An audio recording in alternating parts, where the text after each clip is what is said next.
बता दे।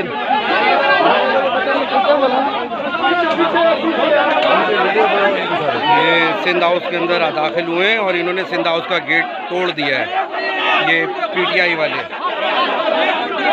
पीछे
बस उधर कर लो।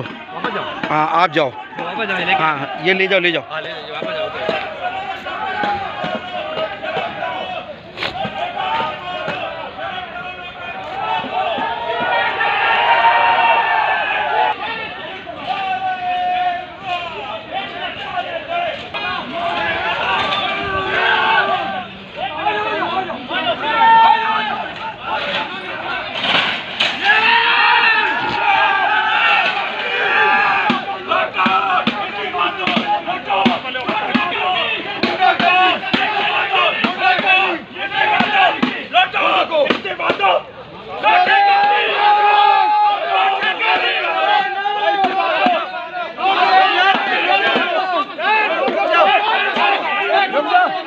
पीछे हो जाओ।